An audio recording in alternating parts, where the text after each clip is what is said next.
A single-use adult base fare is increasing from $1 to $1.50. A 31-day pass is increasing from $36 to $42. This might not sound too drastic, but I sifted through historical data of the service and took a trip on one of the buses to see how riders felt about the changes and the timeliness of their routes.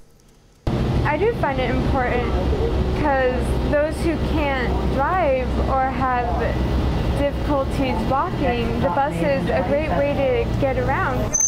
Riders like Corey Lee Miller take the bus home from work. It's close, it gives her freedom, and it's relatively inexpensive. But soon, Valley Regional Transit is increasing its fares. The price for a single-use adult rider is jumping 50% and 17% for other passes. The increase is meant to make the expenses of the trip more balanced. If the bus were full and you had full-paying passengers on that bus, then that bus would pay for the trip. Miller says even a 50-cent increase is hard on her wallet. I'm one of those people that can only hold a part-time job, and I need to save as much money as I can. Others don't mind the fare increase, especially compared to some of the other public transit costs. I mean, it's cheaper than when I lived in Sacramento. It's like $3, and for seniors disabled, and for regular it was $6.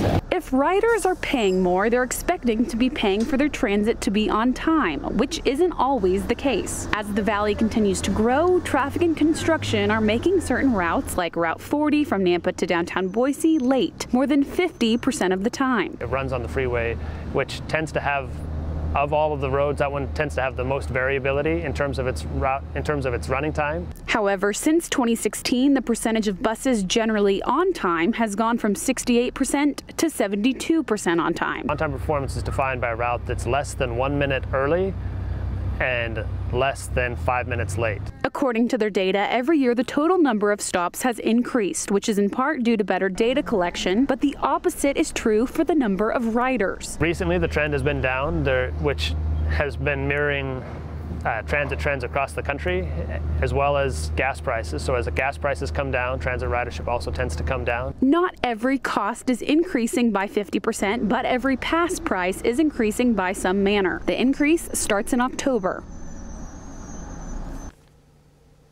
VRT says currently fares only cover 8% of operating costs, so that's one option to where the money could go.